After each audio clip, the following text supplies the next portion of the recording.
Vamos fazer hoje um comentário sobre a Parashá Bechalar, que é a Parashá que vai começar nesta semana, com o propósito de estimular os irmãos a fazerem a leitura e a meditação durante os dias desta semana. Então, a nossa leitura será em Êxodo, capítulo 13, do verso 17 até o capítulo 17, verso 16. E também a Haftará será em Juízes, capítulo 4, do verso 4 até o capítulo 5, verso 31. E também a leitura do Brit Hadashah está em Apocalipse, capítulo 19, versículo 1, e vai até o capítulo 20, verso 6. Bem, esta Parashá tem o nome Bechalar, que significa quando ele soltou. Então nós vamos ver que é a tradução do texto que nós encontramos quando o faraó finalmente libera o povo de Israel. Então neste texto nós vemos que o Eterno antevê todas as coisas. O caminho mais curto era, na verdade, o mais perigoso. Não por risco real, mas para evitar um desânimo catastrófico. Então, quando nós lemos que o Eterno não orientou Moisés a seguir pelo caminho dos palestinos, mas seguir pelo deserto. Então, por que era mais real, mais perigoso? Então, o Eterno sabia que por ali os palestinos seriam motivação para quererem voltar atrás. Por isso ele optou pelo caminho no deserto, onde ele poderia trabalhar a mente do povo, e também porque ele sabia que precisaria filtrar os herdeiros da promessa, a promessa feita aos patriarcas. Logo no início da caminhada, os israelitas continuaram a ver sinais sobrenaturais.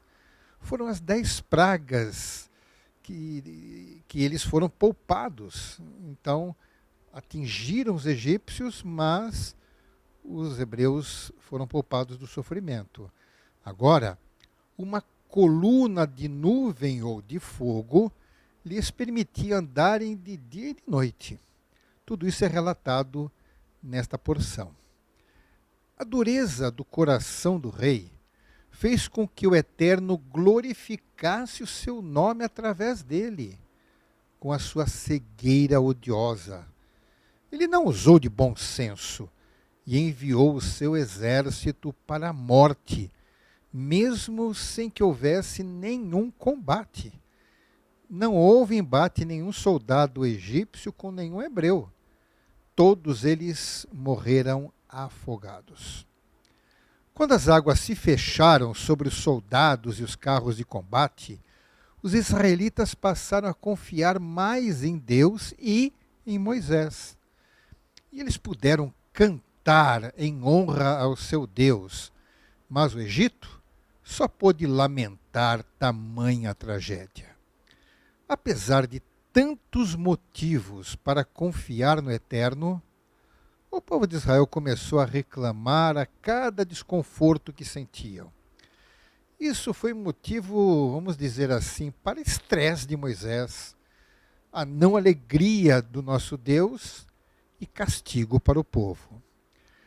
A partir deste momento, eles passaram a receber maná diariamente para poderem se alimentar durante 40 anos. Nesse texto, também nós vemos a primeira oportunidade de Israel ver como se ganha uma batalha quando se confia no Eterno. Josué levou um contingente e venceu os amalequitas, enquanto Moisés ficava com as mãos para o alto. Na Haftará, nós lemos também sobre a profetisa Débora. Ela foi juíza em Israel na época que os cananitas, governados por Yavin, oprimiram Israel como castigo do Eterno. Por direção do Eterno, ele escolheu Baraque para liderar o exército com o propósito de encerrar a terrível opressão que Yavim infligia ao povo escolhido. Apesar de que Débora disse que havia sido o Eterno quem havia escolhido Baraque para realizar o livramento, olha, Baraque foi ousado e até atrevido ao dizer que só aceitaria o cargo de maneira condicional, ou seja, se Débora fosse com ele. Ou seja, se ela não fosse, ele não aceitaria a convocação. Isso eu vejo como uma afronta ao Eterno. Por isso, Débora comunicou a ele que a glória da vitória sobre o general Sísera não ficaria em suas mãos, mas uma mulher receberia a honra de matar o grande inimigo do seu povo. E foi assim. Israel destruiu Yavim e assim conquistaram a sua liberdade.